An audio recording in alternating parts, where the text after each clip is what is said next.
Hi, everyone. Welcome to the Lee Blankenship Mustang Broncos Football Coaches Show. I'm your host, Chris Tobler. Coach, things didn't go as planned Friday night, but in the grand scheme of things, that game is really meaningless in our pursuit of the playoffs. Yeah, sure. So, we want to win every game that we play, but our message to our kids this week is just play the next play. We've got to keep our eyes forward coming into district play.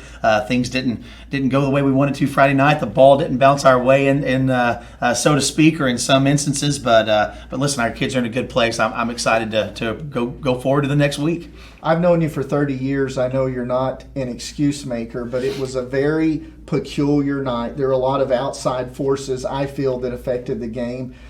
We were delayed an hour in start time. There was a heavy rain, and not many times do you see the high school version of Baker Mayfield, and that's what their quarterback was. Well, listen, what we tell our kids every day is we're going to play with a great attitude and give a great effort. We can't focus on things we can't control. The weather was something that we couldn't control, but no, at the end of the day, you got to give a tremendous amount of credit to the young man, to the coaching staff from Westmoore, to the quarterback who played just an outstanding game.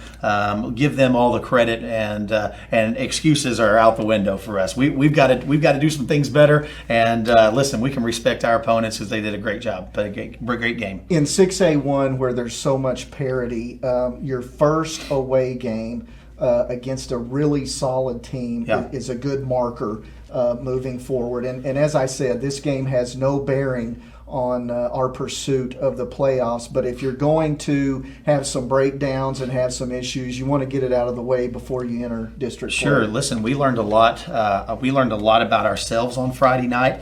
Some good things and some things that we can get better at. Again, my word to the players at the end of the game was just, guys, let's go get 10% better. We want to be 10% better this week than we were last week. So that's something that is important to us. And listen, winning a game does not define who we are as a program. It doesn't define who we are as young men and inside of our program. It doesn't define who I am as a coach. Only your character can do that. So that's also our message to our kids. We're going to win some games, and hopefully we can have great character and do things the right way. And we're going to lose some games, and hopefully we can still have great character and improve in that area also. Let's talk about negatives first, and then we'll get to the positives.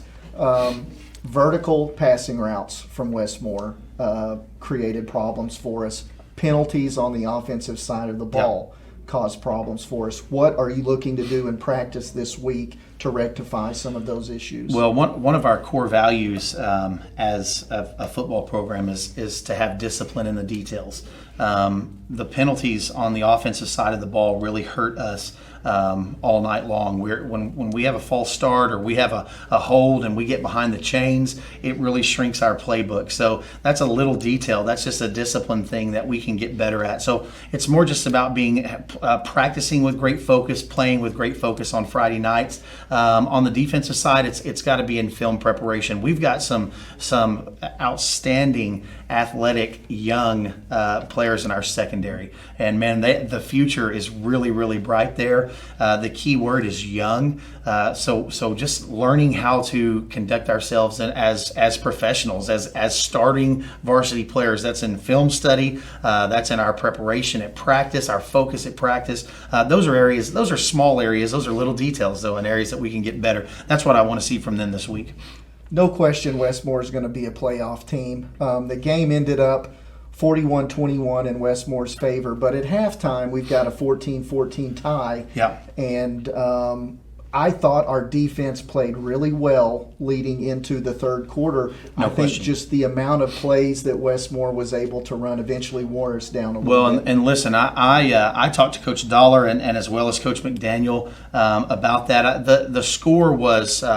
The final score was really not an indicator of what the competitiveness of the game. It's 14-14 at halftime. We had a touchdown taken off of the board because of one of those penalties that we just talked about. Field goal. We had a missed field goal. That's correct. And so we could have, I told Coach Dollar, listen, Coach, I'd rather lose a game 50 to 14 and fight for every ground or every ounce of ground that we can get rather than run the football and lose it 21 to 14. So a lot of the fourth quarter especially, they got some scores late because we were trying to be so aggressive on offense and just to try to get a spark and make things happen. When you throw the ball 3 times and go 3 and out and give it back to your tired defense, but that was just a side effect of us fighting to the very end and trying to make a play to give us a spark to get us back in the game. So, our defense, it was 41 points. Our defense actually played really well early. Yes. We put them in some bad situations towards the end of the game, which put some tired kids back on the field and gave up some points. Let's talk about some positives.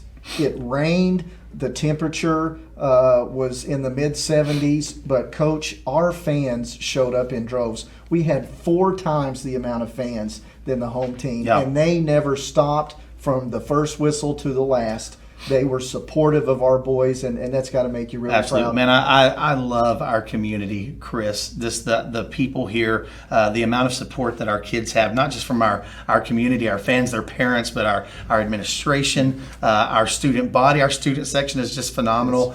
Really was excited and humbled to see how many people came and sat in the rain to watch a high school football game and support their boys from Mustang. So, really excited about that. First class.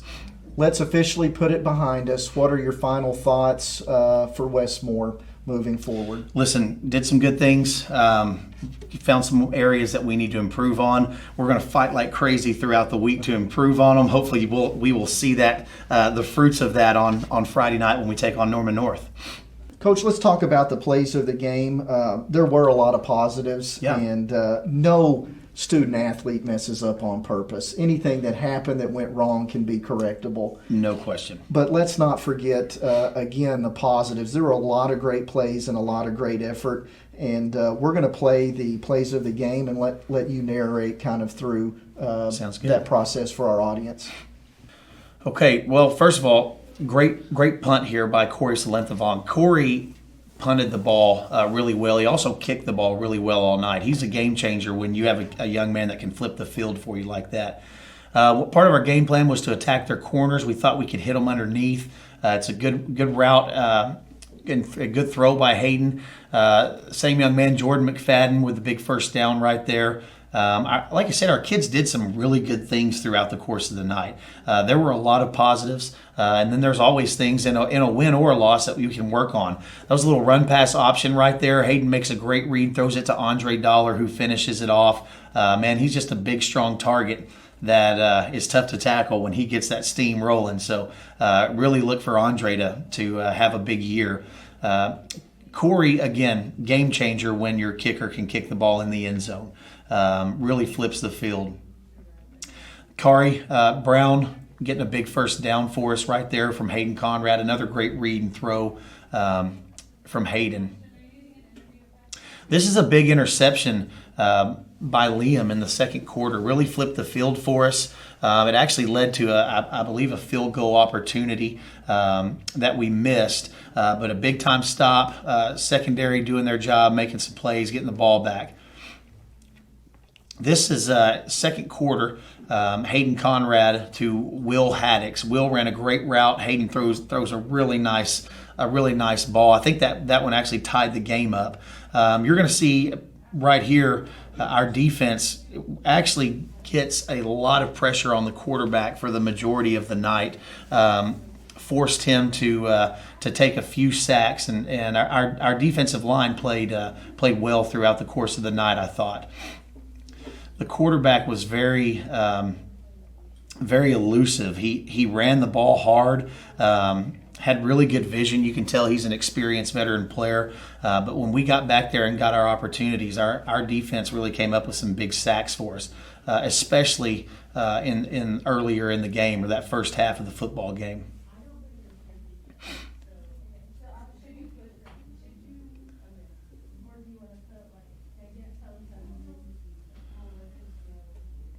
That's more good pressure by our defense, man.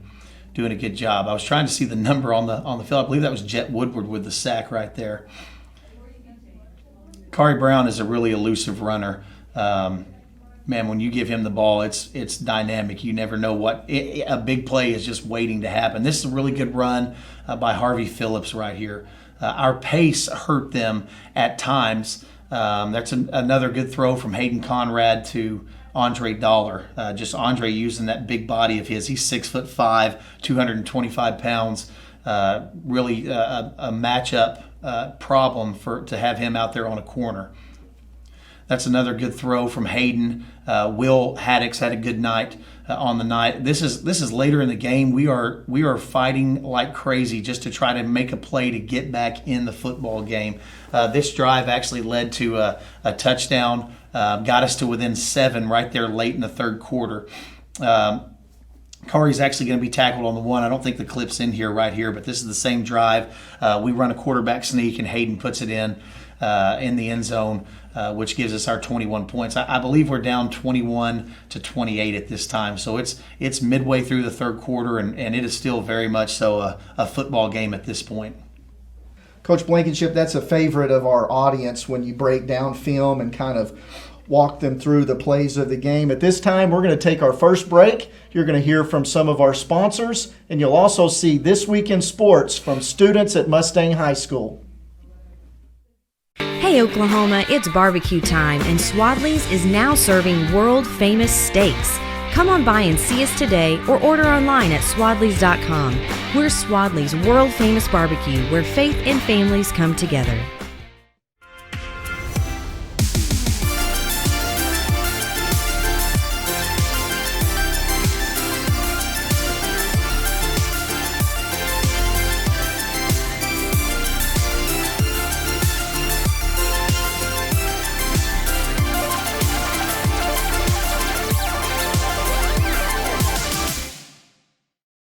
Mustang, I'm Jamie. And I'm Ashlyn. Welcome to This Week in Sports. This week is the big homecoming game, so that brings dress-up days. Please excuse our outfits.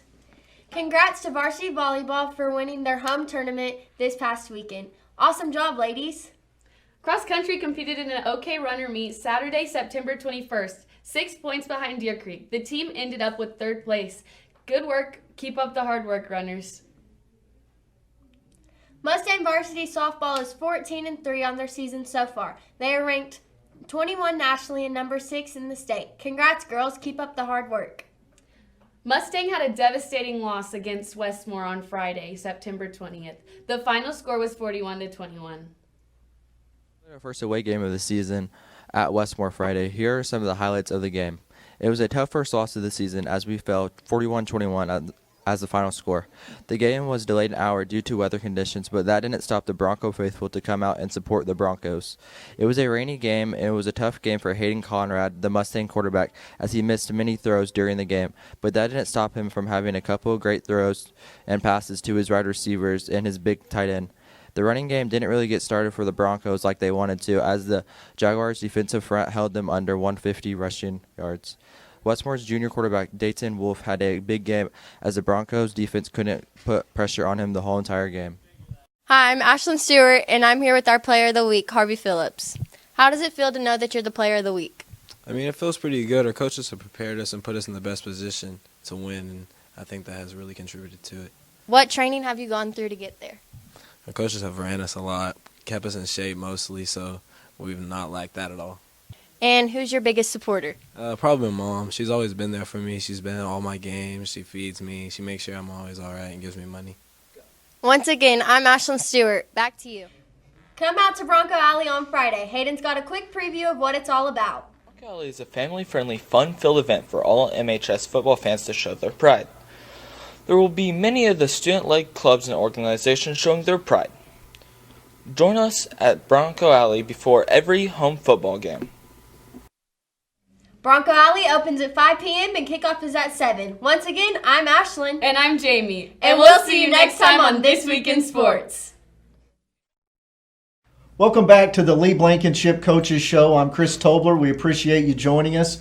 Coach, let's move on to our first district opponent, the Norman North Timberwolves. Yeah. We lead the overall series 11-8, but they've won the last 5. No pressure. This is a big game starting off district play. This is where it really counts. And And even though they were 2-8 last year and they're 0-3 this year, I would argue they're the best 0-3 team in the state of Oklahoma. Yeah, listen, they looking at them on film, they played Norman Stillwater, who's a pretty good program right now with Mike Gundy's son as their starting quarterback, and then Edmond Santa Fe, who is obviously we know what kind of program that they are. We played them week 2, and so they played some really good competition. That their kids really play hard. Coach Justin Jones, their head coach, does a great job with their culture of their program, getting their kids to play hard. Should be a hard-fought game. Should be a good one. Norman North is the last West Side school to play in the state finals. Of course, that happened a few years ago. Defensively, it looks like they play multiple fronts, but primarily are three lineman defense. Yes, they are a 3-4 defense as a base is what it looks like on film, but they will switch it up and go to a 4-man front. So it's going to be a good night for our offensive linemen to have their eyes up. We've got to be disciplined in seeing what's in front of us for sure this week. Do you see their linebackers stunning a lot or blitzing, or do they more play the field? Yes, and yes. It just kind of depends on the down and distance, the situation. They're a very disciplined defense, so they really do a good job of getting their kids lined up, trying to be gap sound, and then they will bring some pressure at the right. It seems like on film, it's usually at the right time when they decide to dial up that pressure. So they do a good job on the defensive side of the ball, no question. Coach, let's talk about the Norman North offense. Obviously, they're spread. They're known to score a lot of points.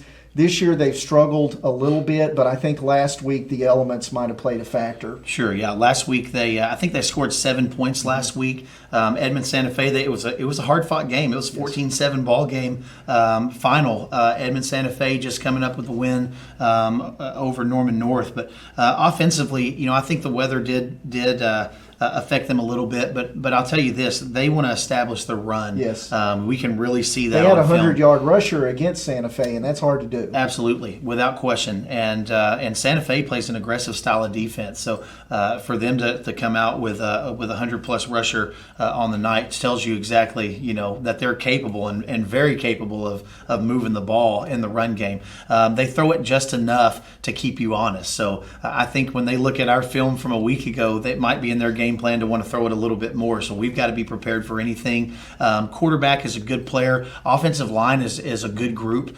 We feel like so. They look big. Listen, they're big and they're pretty physical. So we've got a good task ahead of us on Friday night on the defensive side.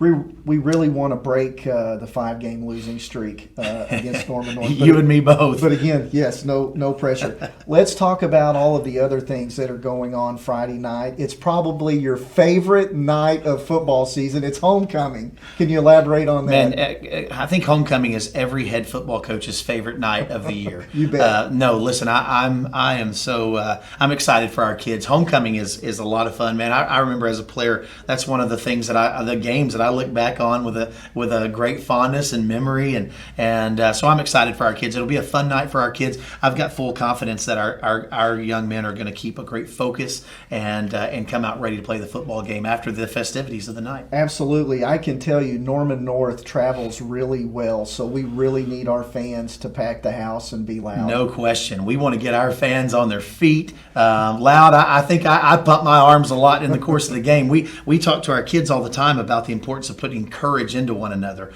So when you encourage, the prefix en means to put into. So when you encourage your teammates, you're putting courage into them. So I would encourage our crowd and challenge our fans. Be encouragers on Friday night. Put courage into our players, and we really feel that as a program, the young men on the field, and that really helps us to go and be successful on Friday night. So show up, be loud, be proud. We're looking forward to seeing you all there. Wednesday night, 6 p.m., you have your radio coaches show on 1640 a.m. It's from Mazzio's. We hope everyone can make it out to that. And Friday, go to Bronco Alley, buy a ticket to the game, listen to 99.7 Hank M while you're watching the game, and let's cheer the Broncos to victory. We appreciate you joining this evening for the Lee Blankenship Coaches Show. I'm Chris Tobler. Go Broncos. Go Broncos.